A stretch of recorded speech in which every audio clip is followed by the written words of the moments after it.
My name is Sahar Hashemi and I'm very passionate about entrepreneurship. I started my life actually as a lawyer, but somehow I stumbled across entrepreneurship. I ended up tapping into it without realizing on a trip to New York. It's a long story, but falling in love with skinny lattes was really the catalyst that put me on the journey of an entrepreneur. You know, trying to bring those American-style coffee bars to the UK. After completing that journey of building Coffee Republic and selling it, I wrote anyone could do it.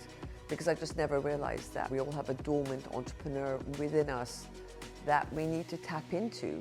I built By Women Built, a consumer movement to shine a light of female entrepreneurship in the UK, and that's growing really fast. It was a very small group, and yet they believed in it, and now I have thousands in the community tool we have. And I'm using everything I know about entrepreneurship. I almost feel I've been given a second chance to be able to do it all again, but do it using what I believe, so practicing really what I preach every day. Entrepreneurs come in all shapes and sizes. I've now got front row seats to entrepreneurship through By Women Built. I see 2,500 entrepreneurs. They couldn't be more different than each other. Yet there's something that they've all tapped into, that resilience they have. They've tapped into their resourcefulness. They've tapped into this idea of seeing what's next. A lot of corporations, and I've kind of spoken to, I think, over sort of 500 companies now.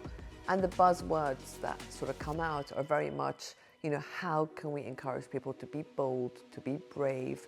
How can we get people to have more vision? How could they think more innovatively? How could they be more resilient? It's just straight out of the entrepreneur's playbook, isn't it? Because that's how entrepreneurs are.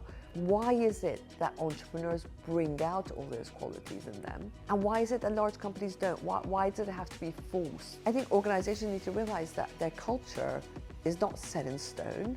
Organizational culture is just muscle memory. It's just how you've been behaving. And you've got control over culture.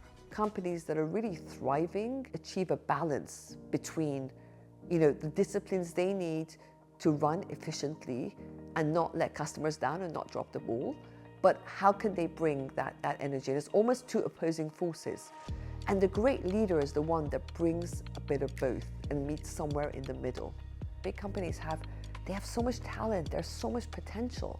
How do you untap that potential so people are not really frozen in the sort of comfort zone, I suppose you could say? How can we naturally bring it out? I spend a lot of time in corporates seeing why their attitude is so different to entrepreneurs. I always get asked, how can we bring this entrepreneurial energy to our teams? And I really bring it down to 6 commitments, 6 things you've got to commit deeply to and be very vigilant around. The first is around customers, right? And a company that is not obsessed with customers, that's not seeing everything from the customer point of view and working backwards, can possibly have no vision. Your vision can't be, we want more market share. That's not enough of a vision for anyone. But when you go back to customers, the end user, that gives you the why.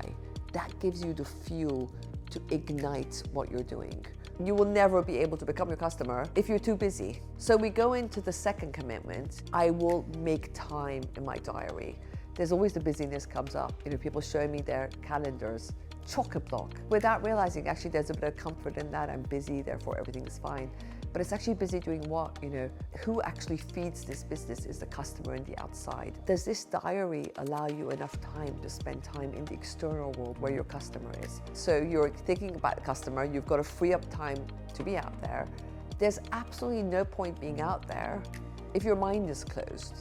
So the commitment, which I really believe in, is I commit to being clueless. And what I mean is that you've just got to have an open mind, because the world around you is changing so much that you've got to go out there with an aggressively open mind to pick up things, to ask questions, to ask stupid questions. And yet so many people in our company, we get stuck in, especially if we're in a leadership position, we feel we need to know all the answers. How could you in this world that's changing so much? And that just so goes against the kind of sort of energy we need. You need to have an open mind to be able to catch what's out there, to be able to see the opportunities, to be able to see the problems. Then comes the next obstacle in big companies. I don't know if this idea is going to work, so I'm just not going to do it. That's where fear comes in. That's where the impossible comes in. We wait until perfection, we wait until it's all right, and that time never comes, and you'll be waiting forever. That energy, that momentum just goes down, and I think ideas are all about momentum, to actually not wait for perfection. is absolutely huge. And that's what we call scrappy. It's about bootstrapping. And I think it's the superpower of that mindset. So when you're out there, when you're trying things out, you get to the 5th commitment, which is I'm not going to wait for fear to go away. Because fear, I think, is huge in large corporations. People often don't see it as such. The main motto I've got around fear is leap and the net will appear. Because I find the scariest place to be actually is when you're at the edge of the cliff and you're thinking about it. The entrepreneurial expression people use is kind of assembling the plane on the way down. That's what I've learned and why I've been able to do it again and again, learning that actually I don't have to think about the whole journey. In a funny way, just as far as your headlights take you, that's enough vision to see. And the 6th commitment is I'll be 100% myself. And it's in a way the gift we get from this new normal, this world of crazy disruption that is forcing us to behave in a different way. Because that's where the opportunity is for us to actually bring a new kind of energy into what we do every day.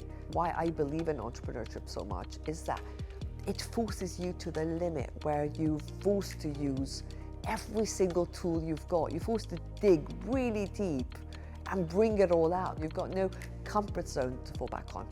But that's a great thing, right? Because you can show yourself what you're made of. Every day you're learning, you're stretching yourself out. It's that gift of self-belief you give yourself. And what a price to pay not to see that stardust, right? To live a bit closed in that sort of corporate bureaucratic inertia, scared of change, where actually that change out there is the biggest gift all of us can ever get.